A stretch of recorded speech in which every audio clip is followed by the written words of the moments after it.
Hello, everyone, and welcome to another episode of Between Two Brokers. It's Shamoopy time. Let's get right into it. Thank you so much, dear listener, for writing into podcast@smithspencer.com. Please email us all of your burning questions. Dear Shamoopy, I'm a bit miffed by my agent. We go look at homes, and when I ask her what the square footage is when we are at a house, she has to look at her phone. There are other questions she should know the answer to, and she's always referencing the MLS fact sheet on her phone. I feel like she is unprepared for our showings. Should I fire her and find a new agent? Regards, Mr. Miffed. Mr. Miffed. Take it away. I mean, should you fire? How is she performing otherwise? People aren't walking encyclopedias, sometimes I do have to reference the MLS. I try, but if we're seeing 7 houses in a row, there's no way that you're going to keep everything in your brain. Mm-hmm. I mean, if it's 1 house at a time or 2 houses at a time and she can't keep it straight, maybe she's a little underprepared, but do I think that's a fireable offense? No. Right. Okay. So what unless she just sucks across the board.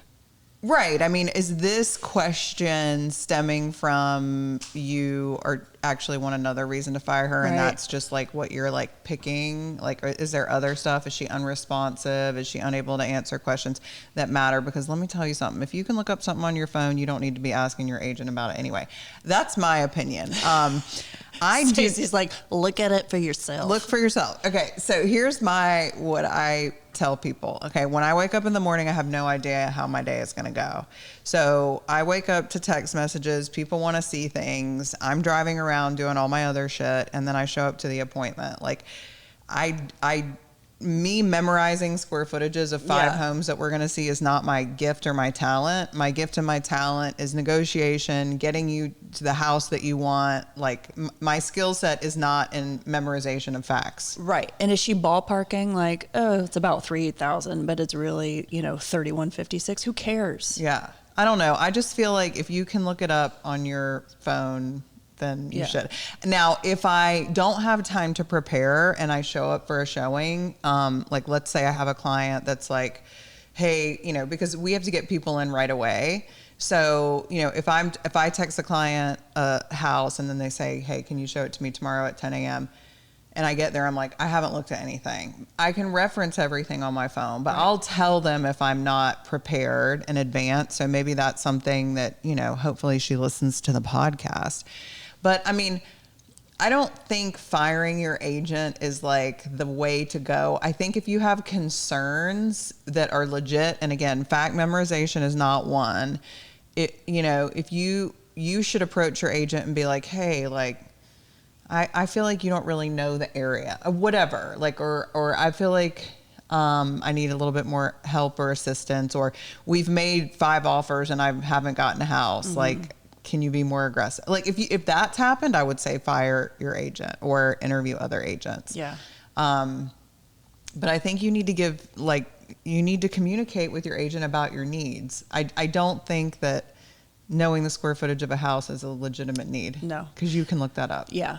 And also agents, just if you do have time to prepare, I'll tell you what I do. I print out the MLS sheet, mm-hmm. and then I reference the property disclosure, which the buyers don't have access to unless the listing agent makes it public, but generally it's private. So, and I go and I read through it and I write on the MLS sheet that I'm going to give the buyer any details about the age of the roof, the plumbing, mm-hmm. HVAC, that kind of thing, whether or not there's a termite bond, the flood zone. I write all of that on there so that when we walk into the house, they have that information and they can, because if you are seeing a lot of houses in one day, they can kind of get mixed up. And so they can make notes on that sheet too. I always bring a pen. And so when they go home, they can reference back, some of the details. And then I always just say, if it was a hard no, then let's just give me that paper back. I'll throw it away just so mm-hmm. it doesn't get in the mix and get you confused. Yeah. I mean, I think that, they don't understand all the things that we have to keep up Yeah, with. yeah. It's not just opening the fucking door, y'all. No, there's a lot like going into showings. Let's say you're showing like 6 condos. Every single condo is going to have a different HOA. What the HOA covers is going to be different at every single condo. Is it going to be monthly or quarterly dues? How much are they? Like does it cover insurance or not cover insurance, and what kind of insurance does it cover?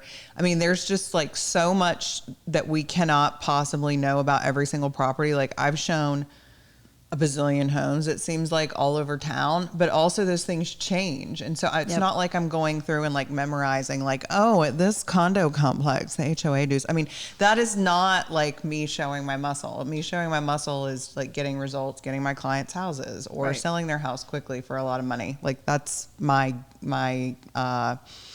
value. Right.